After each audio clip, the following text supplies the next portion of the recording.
coming along there for Sven and Berserker. Definitely seem like this Cloud9 team is having fun. I will say any relationship where the partner realizes that I am right is a partnership that I really enjoy. Okay. Yes. It's fine if you have strengths and weaknesses. You just always rely on the strength. Okay. You know? I'll agree with 100% of the things that you say this match. Evil. Genius.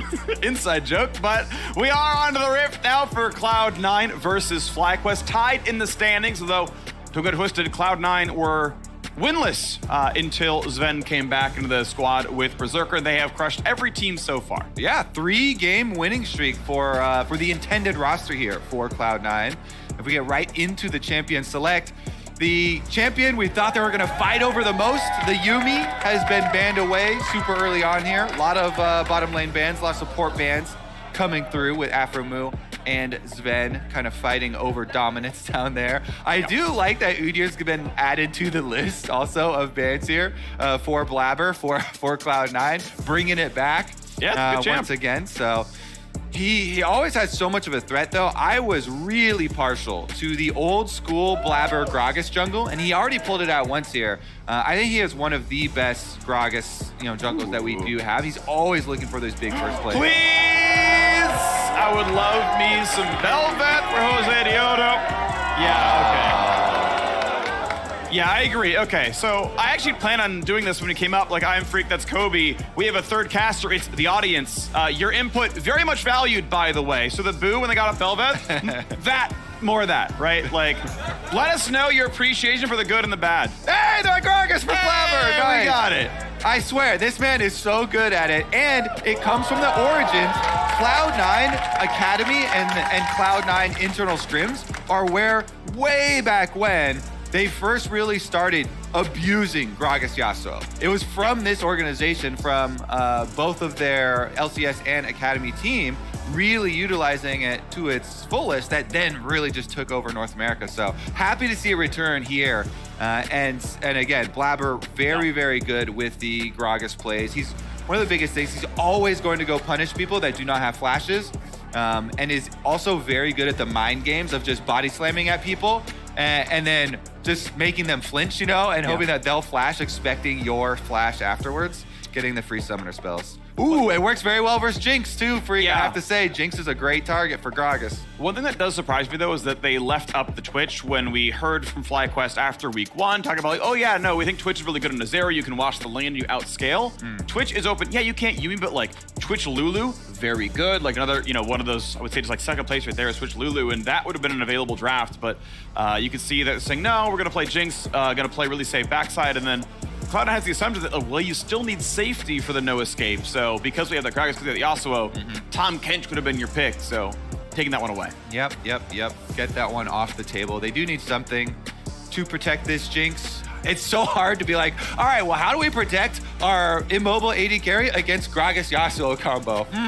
That's a difficult problem to solve. See what they come up with here. Maybe a Janna or something. Tornadoes and Disengage are very good. I feel like Janna is currently underrated in pro play. I agree. Definitely a very strong enchanter. Though the early Zeri too, the side effect of her being able to steal shields has so much value in the meta right now with so many enchanters flying around too.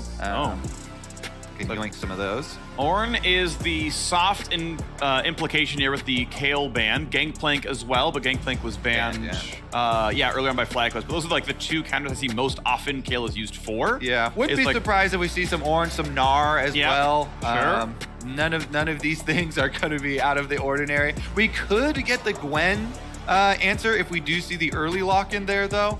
Okay, that's some safety. Exactly. Yeah. We were looking for how do you protect against Gragas Yasuo. Braum is decent at it because the length of your ultimate is pretty good if you can aim it where Gragas is coming from.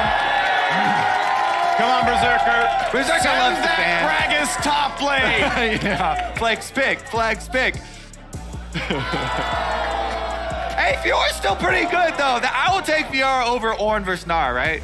Yeah, I agree. No, I'm on board here. Hey, there we go. Come on, Sven. Yeah. Ooh, I mean, still some decent options, right? Yeah, the Cloud9 really know how to play the crowd. Okay. Yeah, Nautilus hover. Getting to work out here. Woo! All right, Lulu grabs up here, and I will say any ranged matchup pretty much pick a single one of them always feels good. And Abram, his engage is very lackluster. You can often just outrun it in the first place. So expecting a lot of lane control for the Cloud9 duo. This should look very good. They have some fights solo as well, right, with the Fiora, but they are blinding it here. Yeah, I gotta say, this Cloud9 draft here is looking very good to me. I would be very happy if this was my solo queue team right now. FlyQuest gonna try and come up with an answer. The last pick, Jace here for Philip. We'll see if they can get something done on the top side of the map decently early. Philip gonna try and utilize his extra range, get control of the brush over Fiora, maybe open up an area for Jose to work with. Because I would expect Jose to try and play off the top triangle of the map here. Both solo lane matchups are definitely volatile, so Blabber and Jose, you're gonna have a lot of say in the early game of this matchup. Yeah, you are, but gonna look forward to what happens in this game. Because, yeah, I think you're going to have lane control top for FlyQuest, lane control bot for Cloud9. Both some pretty scrappy early junglers. We should see Jace have control. And keep in mind, this is 12.12. Fiora was nerfed. The 80 ratio on the passive true damage got dropped by about a quarter. That definitely matters. Cloud9, again, still happy to play it. Fudge, I thought, had an out 9 versus FlyQuest. Oh man, and we got 1.5 of the Cloud9 chance out. I thought it was gonna get stronger. Come on, let's go. Oh, actually, we're gonna get a level 1 Braum invade. There it is. There you go. Well done. Ooh, I like the FlyQuest dueling in there, getting in the middle, trying to break up the rhythm. Good. Yeah, Trisha recently joined Cloud9, by the way, former CEO of FlyQuest. Yeah, now I mean, this is the trader match, right? Right on your screen. Oh, come on, Berserker. Man, 0. No, I think he hit Braum once. All right, so on the board, 100% of the damage in this game. Right now, the stat snapshot it. Berserker, 100% of both teams' damage. Wow, just incredible the heights he has risen to in such a short time in the LCS. Yeah, I mean, this kid is actually a monster, too. Yes. He's so fun. He grinds Champs queue pretty much every single night. Always see him in there trying to get in early and staying late as well. So not only does he already have a lot of talent, but he's putting in a tremendous amount of work on top of it. Definitely good signs for Cloud9. Ward here from Fudge onto the red buff. Know that Jose has started on the bottom side of the map, and he's going to have a Lee Sin coming to him. So what that says to you as a top laner is you have to worry about several different timings, actually, because Lee Sin does not have to full clear. Of course, level 3 can be a very potent gamer, ganker as well. Yeah, and can get out there for you with the, as early as 3 minutes, sometimes even 250. Top laners have to start worrying about their top side vision. Just want to point out the really cool optimization that Blabber did, though, as the observers showed us. He knows he can only use W probably 3 times on blue before he has to kill it, so delays the final cast so he can hit both that and Gromp. With a full patience bar, you can walk it all the way over. Is it okay at 540? Yeah. Slam will do 100 into the smite. Really, really cool stuff. Bot lane, though, hold on. We got a fight going on. Sven, nearly to be stunned up. Gets that one indeed, and that's going to be pretty good damage. Watch it back, and this is going to be big damage. A flash forced out. A stun now on the AD carry. Berserker has to be careful. Not quite going to die.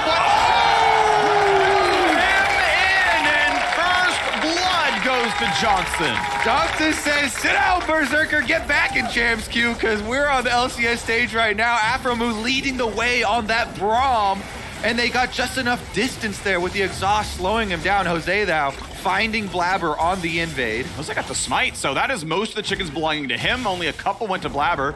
Now gonna try again for the red. Now the problem is smite is up for Blabber, so not really possible. Philip takes a slow, really good damage out of Fudge, trades back. Knows that, okay, a full combo, his riposte is down, I can get all of it through. Yeah, but Fudge has the Duran shield and the potion, full real potion here, only to the refillable charge for Philip. So Fudge on this big pushing wave should be able to crash it no problem.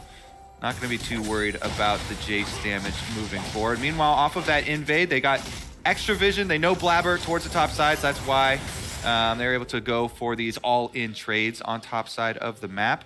But really the lasting effects freak, we were thinking, oh, maybe junglers are going to head towards the top triangle. Turns out bottom side now with no flashes on either AD carry. That's prime territory, for ganks. That is. We can take a look, though, at the fact that Josedeodo shows himself crossing over mid, knows the kind of path Kratos was on, know he was doing red. It's like, okay, bottom scuttle. I can show top scuttle's mine as well. So quite a big lead. Yeah, the scuttles aren't worth as much XP anymore, but still feels like a pretty good start here as Jensen once again tries his trade with Tukui. Yeah, it sets you up for a lot more to clear afterwards. Blabber's gonna have time here because he was counter jungled.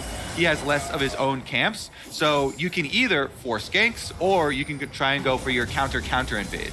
But really, until the Lee Sin cleans up the rest of them, huge damage flash force out of Jensen, and OTP for the reset. Sven, he's gonna lose! Can they get it to him? They gotta get the shot. It's Afro. There you go. Aggression in the bot lane. Braum has the 2-0 start. This is the most bloodthirsty Braum I have seen all year. Freak Afro move throwing those punches. He's gonna look pretty good. The body slam flash ignite. They get a trade back. Cloud9 back on the board. And we heard Fudge talk about it week over week. It's not that the meta is slow, that teams aren't willing to take aggressive plays, and we see him here. And it's right, that's exactly what I'm talking about. When you do these invades and you're the jungler that gets the unofficial camp lead because you've got more camps on your side of the map left to clear, you don't actually have the lead until you go clear those camps and actually make up that time and that difference. It means Blabber with his time, if he's still able to accomplish something on the map, i.e. getting a kill there, flashing in onto Kui, then he's actually just fine. He's not behind at all as a result of the invade, and actually your camps are respawning now a higher level than the original level 1 camps from Lee Sin, so unperturbed here. Blabber just in his lane, completely moisturized and chilling. And first level 5 of the junglers. He's got, solid 30-second lead on that one. Sven slowed.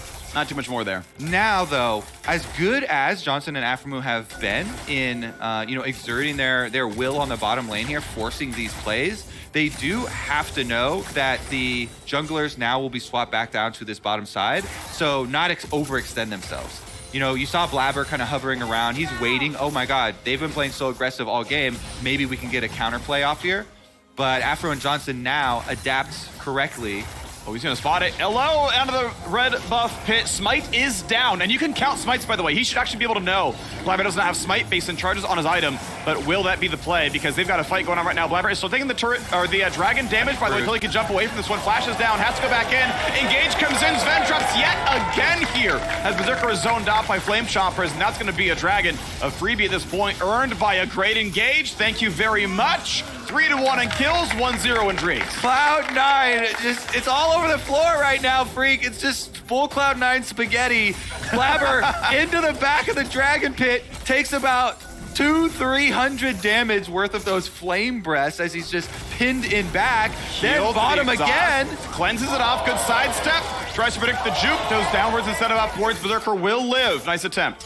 FlyQuest. This is the best I've seen FlyQuest in summer, I feel like. This opening to this game is looking very good. Aside from the really well-positioned Blabber Flash Gragas gank, which is super hard to avoid pre-6, especially for Ahri, FlyQuest have just been dominating here.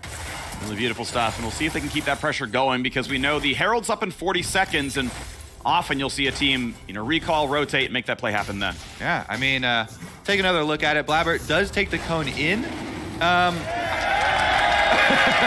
We're gonna see Sven try and make his way over, but look at this, how difficult the collapse is for Cloud9. Blabber's constantly taking these autos from the dragon, and FlyQuest, they not only have the honey fruit, but they also are clumped as 4. And so Cloud9, when you're so spread like that and they're trying to make their way into the river, easy for FlyQuest to make the call. Aframu jumps forward, they get the Flame Chompers down as well, and they just turn on one of the sides. They focus fire and use their numbers advantage here to get a very early lead in the fight, and the rewards are so big. You win a dragon fight, you get not only that bonus, but a very, very healthy gold lead for themselves. Yeah. And now members towards the top side of the map. Ooh, good sidestep during the tornado. Flash follow for a slow could be good enough. Jensen, the charm's gonna land. No flash, no way out.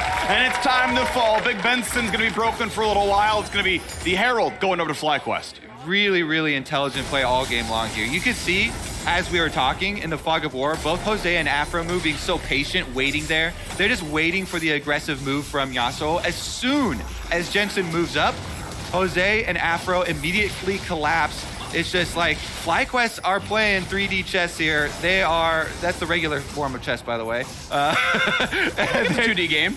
They're one step ahead, but use 3D pieces. They're one step ahead of Cloud9 at all times. And the LCS was touching on how Aframu, one of the longest standing support in the LCS, and it's for good reason.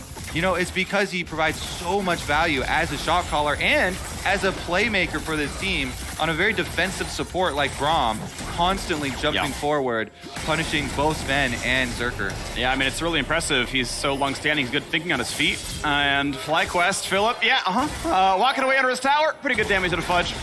Maybe it'll walk away, but a very heavy trade, and with no mana, not much health, Philip's gonna have a hard time.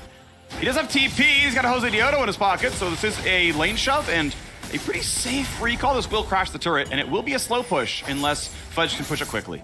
Yep, definitely going to be easy little bounce there. Jose going over to help out his top laner. Meanwhile, mid lane, though. That's a flash required. He would have been dead otherwise. Had to flash over the cask. It would have been a easy dunk, so good by Tukui to survive. Still a nice attempt by Blabber because the much shorter cooldown that he burned, not a minute or two, got some damage. Exactly, and that's what he's even looking for there. He's not even looking for the kill because he knows Kui has flash, so he's just trying to get flash out. And this is what we were talking about earlier. On Gragas, you have so many tools to get mid laners' flashes burned, and he uses the easiest and lowest cost cooldown for him, just the ultimate, saves his flash, doesn't even go for the body slam, and he burns Tukui's flash. So now you best expect a repeat from Blabber towards that Ahri. Definitely. About a minute to go until he can do that one yet again. Keep in mind, Dragon is 1 minute away. One plate's been farmed in bot lane, but they've kept pressure, which means they can go for more right here. Hey, by the way, 3v1 pretty soon. This will not kill the turret outright, but if they're able to stick around, maybe zone up for Zerker. With Sven coming over, they're not going to go for a dive. Johnson will get some autos in, but looks like not much more yet. We'll find plate 2. Gold will not be shared by the Braum. Stay out of range. Yep, he never touched the tower, so does not get the extended gold range. Nearly killable to the Herald now. It will be below 1,000 with the charge. Now, I'd like to see some wards placed for FlyQuest to continue snowballing. Up around this area behind the Dragon Pit, there's a control ward in the inventory there for Jose. Looks like he's saving it for a ward hop play, though, instead of using it to clear out some of this vision. I'm okay with that because he's Lee Sin, and you can make a huge ward hop play. He's got ultimate but no flash, so he's kind of holding it for the mobility. In the end, moves down, and they're going to be able to set up for the Dragon regardless of using the control ward or sweeper to clear out the vision. So nice stuff here from FlyQuest. They get the Herald, execute the turret, get the entire turret gold. Yep. Dragon going to arrive on the Rift very shortly. Don't think they can get over to those wards that they just popped with the sweeper, though. Yeah, so not only the turret gold goes over, an entire top lane wave was dropped by Cloud9. Fudge was traded so low he could not stay for a wave that Philip crashed. So because Jose showed up, helped him push in the wave, Philip got team back to his lane, get all that going. He was able to shove one in that was entirely dropped by Cloud9, so another 100-something gold, several hundred experience also off the table that Cloud9 was unable to pick up because Fudge needed health. They move Berserker over, he does shove the wave in, but part of that will still be grabbed by the Jinx. I believe they'll get at least the 3 casters. And yeah, with the cannon, doesn't lose all that much, so indeed at least gets XP on that one. Because he stopped to auto the mini Krugs, though, I think he missed the cannon. I think he probably could have got there for a zap range at least on the cannon. Technically a -1, but did get the Kruggy money. Yeah, so. Nice as well. Well, 2,000 gold lead and 2 Drakes to nothing. FlyQuest doing so well against Cloud9 in the early to mid game. Philip has, I would say, kind of maintained pressure on Fudge. Yes, Fudge's farm looks pretty good, but pressure-wise, it has looked pretty Jace favored. Scaling, wait to see, of course, what happens, but round 2 of the 2v2, as now he gets a red buff and Johnson's being given all of the gold. As he's wearing a Kraken Slayer, he's so far ahead on items. This 2v2 looks free for a while. It certainly does, especially with how Aphromoo has been playing on this Braum. Continually making the Cloud9 bottom lane give up ground. Right now, C9. Right now, oh my god, I didn't realize it on the last one. C9 bottom lane do have all their summoners for defense, but they are definitely in fear of the move. Yeah, completely. Here we go. How much damage are you willing to deal? Because Cloud9 really cannot trade back against you. Rocket Form is a pretty safe turret shooter. Unfortunately, it does have AoE, so Lurker, yeah, good damage. Sven is quite low. But as long as Zeri sits next to the turret, you can only auto once. You have to drop aggro because you'll pull it, and it makes that turret siege a little bit slower. Nice try there against Aphromoo. I always love, too, when we talk about Aphromoo and his stories, how much he does for bringing up younger AD carries. And Johnson really wanted to play with Aphromoo. They both wanted to play with each other. And for them to be reunited here on FlyQuest and having this success, definitely a heartwarming story as well, as Jose and Tukui come over to help them. Blabber's waiting. Berserker hit with the chopper is going to cleanse. Ult goes in for the damage. Will it be enough for the shield coming up? Braum keeps his team safe. Won't get any more of the zap. just the cleanse out, honestly. Pretty good safety from Berserker. Yeah, and pops the ultimate there as well. A little bit of a cooldown also invested, but whoo-wee, look at that FTX total gold graph. It is Johnson and a bunch of peasants. To be fair, though, the 4 peasants on Cloud9 are better than the 4 peasants. That's true. The Johnson serfdom is taking too much gold in taxes. For the there's rest a of the couple team. of there's a second cast, you know. It's solidly middle class, I think, for Cloud9 here, but certainly, there is a barony here, and it does belong to Johnson. That's going to be knocked down. 84 gold for the cannon.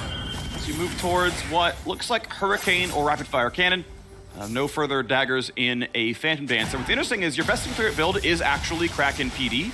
The attack speed is so good for getting the true damage procs more and more often, but no hard tanks really on the roster right now. Fudge running away because there's no way a Jinx would chase you otherwise. Gets the ulti for a bit of move speed, flashes away to stay safe, gets out. Pretty good exchange here. Fudge trying to transition into split pushing there for Fiora. I think should be able to complete Gore Drinker when he goes back. Is going to also have Unleashed Teleport. Yep, there's the Gore Drinker complete. Regardless, Cloud9, because of his flash blown on bottom and the attempt from FlyQuest, they do pick up second Herald, and they actually really do need that to get their first turret destruction of the game to start catching back up in gold so they can actually fight FlyQuest. No bounties just yet, but still 500 gold is pretty meaningful, right? You walk back a fifth of the gold deficit right now. Minute and a half till the third Drake. I'm curious if Cloud9 even feel like they can fight.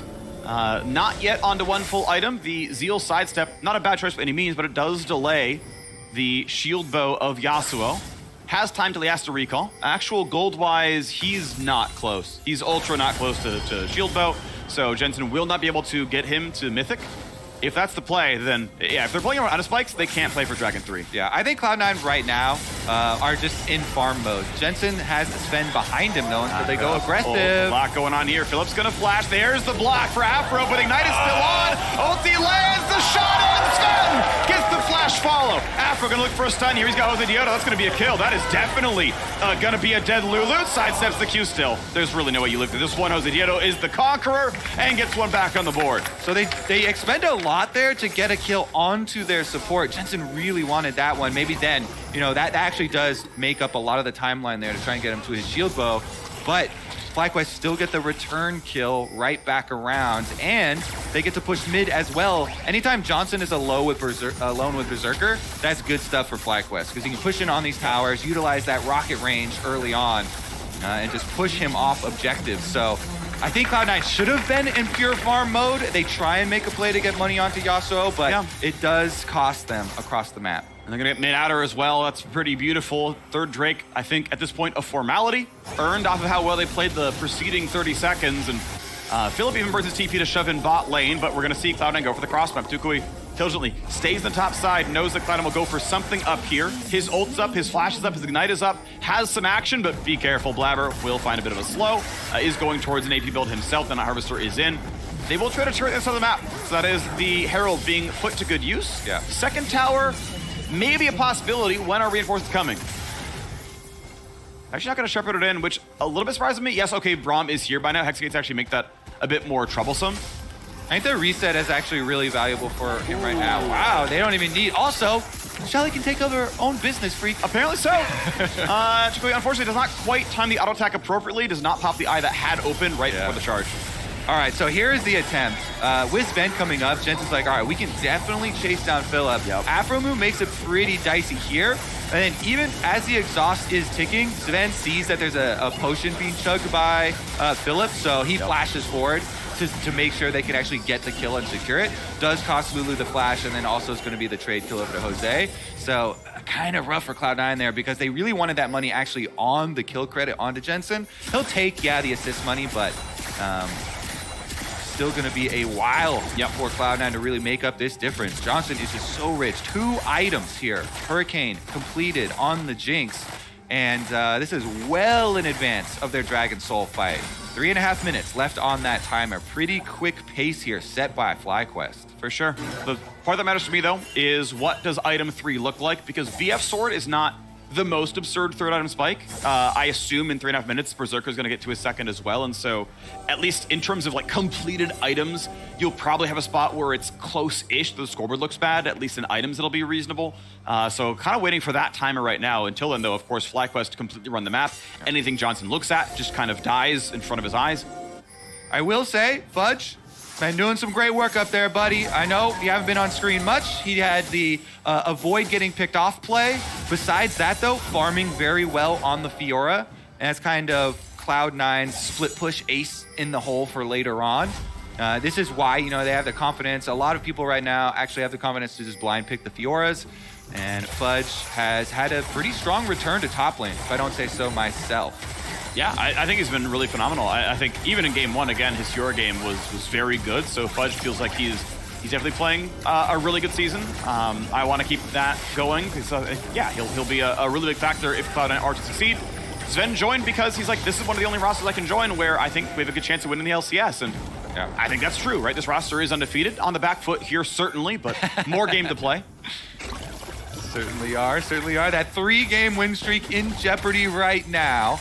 FlyQuest with 2.4 thousand gold lead, 3 dragons to their name. Kind of waiting to bridge that time. 2 more minutes until the Dragon Soul fight. There's just such a big reward in getting the Soul and very little risk for them to set up. They don't want to give over any big cooldowns or money to Cloud9 in preparation for the Dragon. And likewise, Cloud9 right now, if you can fish out any cooldowns, any flashes blown right now actually have tremendous value. Because then FlyQuest would have a significantly more difficult time winning that fight at the Dragon Soul. Yeah. 2 minutes is just such a good time to kind of throw out your ultimates, because you can trade ultimate cooldowns, try and get a flash cooldown, which is 5 minutes, and basically just trade up, do your preemptive work for the Dragon fight. Yeah, unless you're level 6 TF, your ult's coming back in time. Yeah. You know, okay, yeah, sure, Shen, etc. But yeah, very few ultimates are that long. If you're level 6 TF by 21 minutes, also, it's a support we TF. got other problems to talk about. Listen, okay, there was a sign in the audience, you know who you are, who had the hashtag Azir support flex pick. Hey, yeah. Okay. I said no, by the way. We had agreement in the audience. You're cheering now, but we all know you didn't like it. The best part of that sign are the little chickens there. Yeah, well, it's good. He's a chicken emperor. Cute little chickens. They need crowns in their heads, or you didn't do it right. Just saying, you know, version 2 of the sign for next week. You know, but yeah, support TF would also be similarly trash, but by level 6 this point.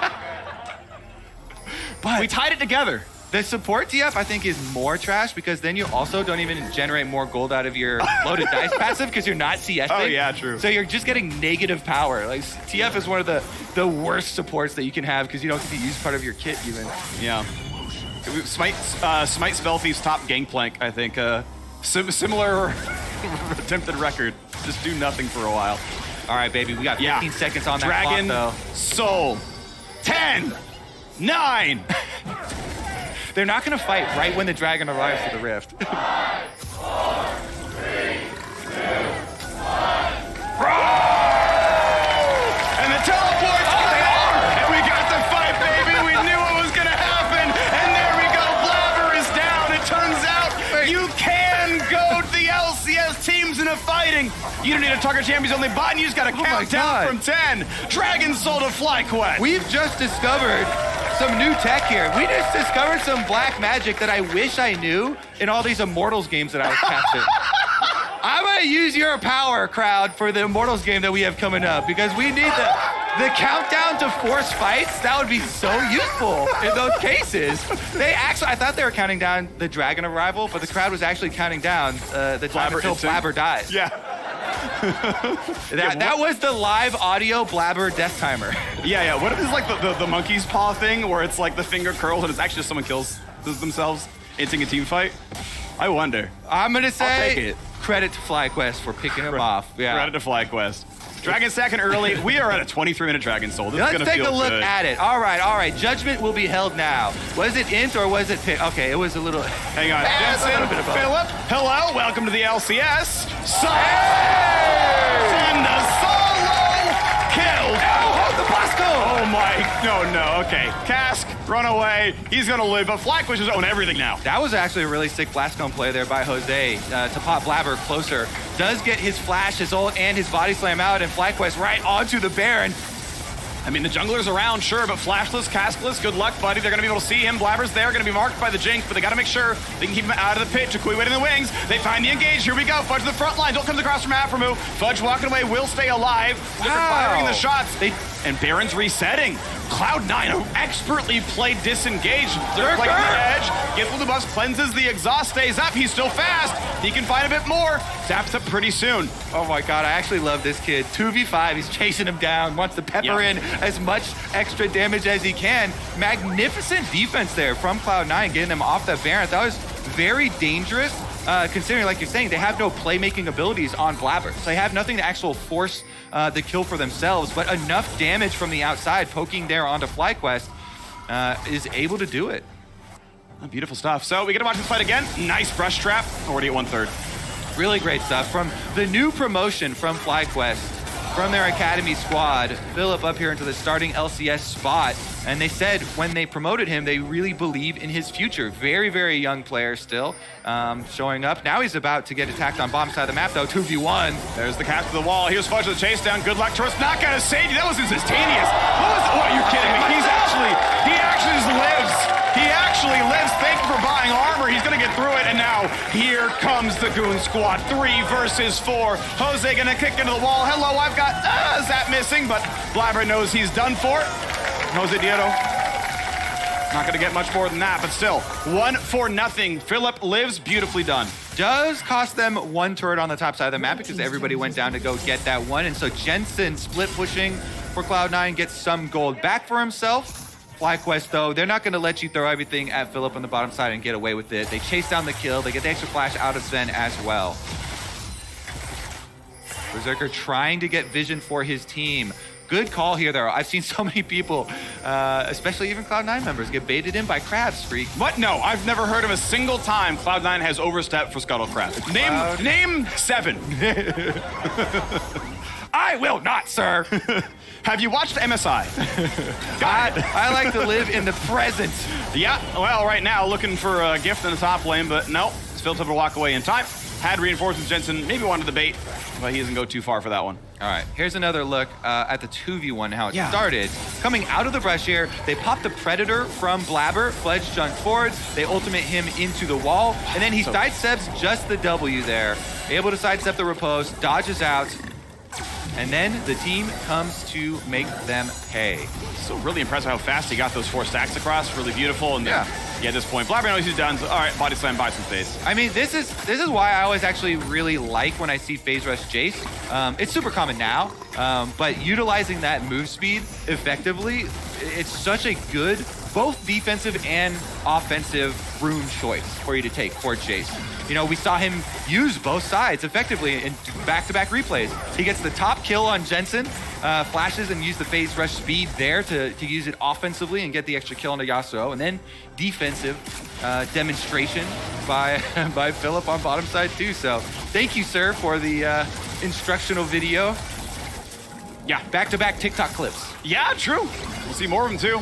Still impressed by how fast Fudge got all 4 stacks up though. Definitely a mechanically impressive point of it. We don't have like a player to attach to in the way we have like Insec and whatnot, but the like 0.5 seconds 4 stack Fiora, definitely cool. I mean, I though, like, I feel like the items proccing it is cheating. Yeah, a little bit. I think it's fine, but it definitely does provide a tremendous amount of power there to be able to proc those with Gore Drinker and stuff. Sure. Well, the top laner's fighting in the bottom side. Teleports up for both, but we still got the Baron setup coming in. Blabber over the wall. Here comes the first TP. Look for the fight now. When will Fudge decide to arrive? He's going to go for it a little bit later. TP finally now channeled. 2k health. Johnson takes down Sven, and we look for Blabber, so spot him in the wings. Can he get in? 3k. There it is. Picked up. Baron claimed by FlyQuest. Another immaculate fight, with the objective goes to them and no deaths. They have dominated this game. This is such a crazy good game from FlyQuest, Freak. Best of summer for sure. They've got the Soul, they've got the Baron, they've got 9 kills on Cloud9, and they're not gonna stop there. I mean, Johnson finally caught up to Aframu's kill count. 4, 3. Wait, where's Blabber? We're counting out his respawn time. Yeah, Elder Dragon is alive, and this is going to be a pretty easy fight. He's on the way, though. He is spotted. We got the Predator going on. Is it going to happen? You know he wants it. Fudge the round jump. Oh, that was freaking just beautiful by Josedeodo. Elegant to the last bit. The smite comes in. Thank you for the claim, Elder Dragon.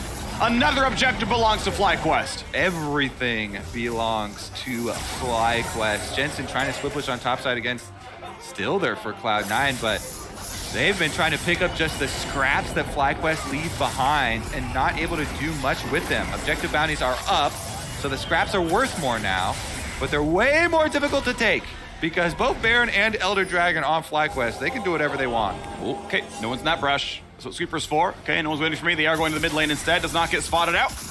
That turret, by the way, bounty gold is global, if I recall correctly, so as long as it was killed in any way, that would be some money in the pockets. Philip does not hit the minions. Gets the wave, though. He's fine. He's fine. All right, there's a long history of Cloud9 mid laners sitting in brush, sneaking by the enemy team. Shout out to High Zed. Exactly, 2014 against Samsung White game 4, I believe. Samsung Blue, sorry. We got the push now on the top side, though. Philip has pushed the wave in, and top lane tier 2 about to be attacked. I like the call, actually, not to do 1-3-1. They're pulling Takui over to actually force on mid. You've got Elder Dragon, so you don't have to waste your time with minions. Just walk right into the base. Takui comes over, they 4-1 it, they're right inside, towers down, inhibitors down already. You can't really get this one, honestly. What do you do with the gigantic gold deficit with Elder Dragon still on for a minute? Baron buff still on as well, 4,500. 5,500 on the Red Bull Baron power play. I mean, FlyQuest get whatever they want. Cloud9 on 2 kills. Have not got anything going on. Nice attempt there by Fudge, gets nothing. Top inhibitor will drop now as well, and honestly, you have to lose the least, which is guaranteed your base, but you hope to not lose the Nexus as well. Nice little bit of damage there, good poke. Both the dragons, honestly, add a lot to it. The Hex Zap, but now you have to fight. You have turrets. These are your last turrets. There is no better time to fight than now. The time has come, and they find the first engage. A big burst of damage, but it's not enough yet. Berserker fires in the back. Lamoriaso is dead. Dragon's gonna follow, and it's just too squishy. Fudge will drop, and they're gonna keep going. It's on for 3 for the AD carry. Look for number 4. There's the snipe, a quadra kill for Johnson. Bot Diff, right it on their forehead. FlyQuest slam Cloud9. Beautiful game from FlyQuest. My goodness, Afromu and Johnson, from the moment minions spawn on this map, they are slapping Cloud9 around the map, constantly dunking on Sved. Afromu says, support is so easy, dude.